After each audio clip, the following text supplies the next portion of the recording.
Two phones, both from China, both obsessed with zoom, and both trying to convince you they can replace your actual camera.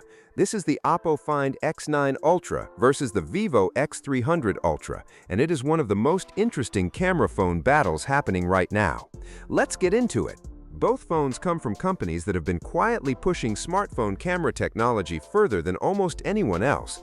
Vivo partnered with Zeiss, the legendary German optics company, for lens coatings and color science. Oppo continues its partnership with Hasselblad, the iconic Swedish camera brand. So right out of the gate, these are not just phones, they are statements.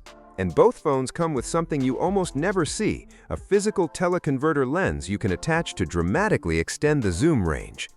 That detail alone tells you the kind of buyer these phones are targeting. Now let's talk cameras, because that is really the whole conversation here. The Find X9 Ultra has 5 cameras. 5. The headliner is a 10x optical zoom telephoto with a 50-megapixel sensor. That is rare. Samsung briefly had something similar on the Galaxy S23 Ultra, but it did not come paired with a sensor like this. The high resolution means you get more detail, and you can crop digitally without the shot falling apart. There is also a 200-megapixel main camera, a 3x telephoto portrait camera, an ultra-wide, and a multispectral sensor for better color accuracy. It is an ambitious setup. The Hasselblad partnership shows up most clearly in something called Master Mode. It strips out all the AI processing, all the computational sharpening and enhancement, and lets the hardware do the talking. The result is more natural images, no ghostly outlines around people, no scrambled text in the background, no faces that look like they were painted by a confused algorithm.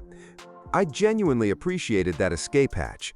The Vivo X300 Ultra takes a different approach. Its main camera uses the same 200-megapixel sensor resolution, but with a 35mm focal length, which feels a little more cinematic. The bigger story, though, is the ultra-wide camera, which Vivo took seriously.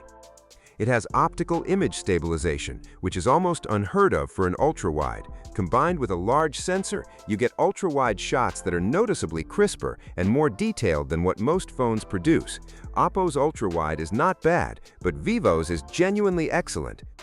The X300 Ultra's built-in telephoto maxes out at 3.7x zoom, which is where the teleconverter becomes important. If you are still with us and enjoying the breakdown, go ahead and hit like and subscribe. It helps the channel more than you might think, and there is a lot more content like this coming. Both phones include teleconverter lenses, but the experience is different. Vivo offers 2 glass options, with the longer one reaching 400mm, which is roughly 17x zoom. That is the furthest optical zoom in any smartphone setup right now. It is genuinely wild. Vivo also includes a one-touch shortcut in the camera app to switch to teleconverter mode, which is a small but smart design choice. Oppo's teleconverter hits 300mm at 13x optical zoom, and while that sounds like less, it is using a 200-megapixel sensor with a wider aperture. In lower light and shaky conditions, Oppo wins. Vivo's teleconverter struggles when the light drops, and the stabilization cannot quite keep up at maximum zoom. Now, video is where the gap widens significantly. Vivo has been positioning the X300 Ultra as a professional tool, and the specs back that up. It shoots 4K at 120 frames per second in 10-bit log on all 3 cameras. It records in APV-422 codec, which retains far more color information than standard mobile video formats. It supports AC's color encoding, which means its footage can sit alongside cinema camera content in post-production without a fight. It has custom 3D LUT preview during recording, so you can see a rough grade while you shoot in RAW. That last feature is the kind of thing working videographers will actually appreciate. The stabilization is also next level. Vivo uses electromagnetic motors to move the entire sensor and lens assembly, compensating for up to 7 stops of camera shake. There is even a horizon lock mode borrowed from action cameras. The Find X9 Ultra, by comparison, does not offer most of those features. In low light while moving, you can get pixelated, unstable footage. For video work, Vivo is the clear choice. On hardware, both phones run the Snapdragon 8 Elite Gen 5 chip. Oppo packs a slightly larger 7050 mAh battery and lasted 39 hours in testing.